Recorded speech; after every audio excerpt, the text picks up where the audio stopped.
वजीर सेहत ई राजेंद्र ने बाप्टिस्ट चर्च सनत नगर में मोबाइल टेस्टिंग लैब सेंटर का इफ्तिताह अंजाम दिया।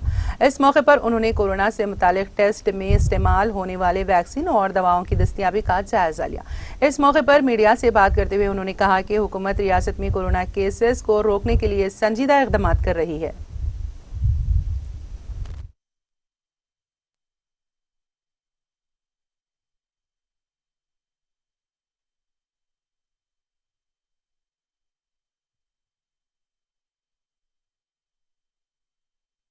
రాష్ట్రంలో 2000 పైచిలకు అనాథ శరణాలయాలు నడుస్తూ ఉన్నాయి.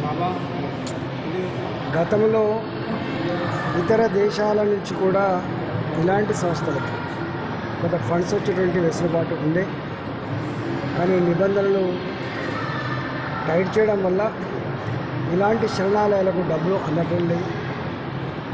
ఇక్కడ ఉన్నటువంటి దాతృత్వం మీద ఆధారపడి కొంతమంది సంఘ సంస్కర్తల యొక్క ప్రోత్సాహంతో మాత్రమే ఇవి నడుస్తూ ఉన్నాయి.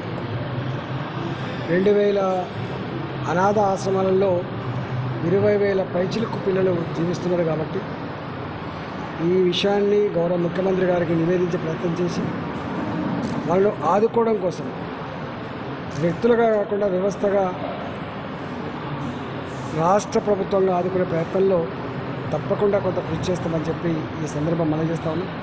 ఎందుకంటే పిల్లలు అనాథ పిల్లలు కాదు, వాళ్ళు ఈ ప్రభుత్వం అండగా ఉండే పిల్లలు, ఈ ప్రభుత్వం ఆదుకోవాల్సిన పిల్లలు, ఈ ప్రభుత్వం వాళ్ళ బాగోలు చూడాల్సిన ఆస్కారం ఉంది. కాబట్టి ఈ అనాథ ఆశ్రమాల మీద పూర్తి స్థాయిలో రిపోర్ట్ తెచ్చుకొని ఆ రిపోర్టు వాళ్ళు పడేటువంటి బాధల్ని గౌరవ ముఖ్యమంత్రి గారిని నివేదించి పరిష్కరించే ప్రయత్నం చేస్తాం. మీకు ఏ आज के दिन हैप्पी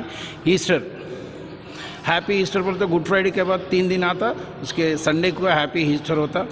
हम మేము హ్యాపీ ఈస్టర్ మాకు కేసీఆర్ గారు మా గుడ్ ఫ్రైడే కానీ మాకు కోవిడ్ ఇన్స్ట్రక్షన్స్ ఫాలో అయ్యి మీరు చర్చెస్ నడిపించుకోండి. మా ఈస్టర్ పండుగ మాకు నడిపించినందుకు, మాకు పర్మిషన్ ఇచ్చి ఇంత గ్రాండ్గా చేసినందుకు చాలా కృతజ్ఞతలు కేసీఆర్ గారికి తెలియజేస్తున్నాం. అలాగే మా తలసాని గారికి కూడా తలసాని గారు కూడా మాకు ఎంతో మేము పోయి అడిగినాం మేము ఈ గుడ్ ఫ్రైడే గురించి. అండ్ ఈరోజు మన ఈటల రాజేందర్ గారు వచ్చారు. ఈటల రాజేందర్ గారు అంటే హెల్త్ మినిస్టరు. సరే అది హెల్త్ మినిస్టర్ గారు వచ్చి కొన్ని ఆర్ఫాన్స్ వాళ్ళకి टीटीवी न्यूज़ यूट्यूब चैनल को सब्सक्राइब करिए, लाइक करिए और कमेंट करिए और हाँ, प्रेस द बेल आइकॉन तो एवरी अपडेट के लिए. Thank you so much.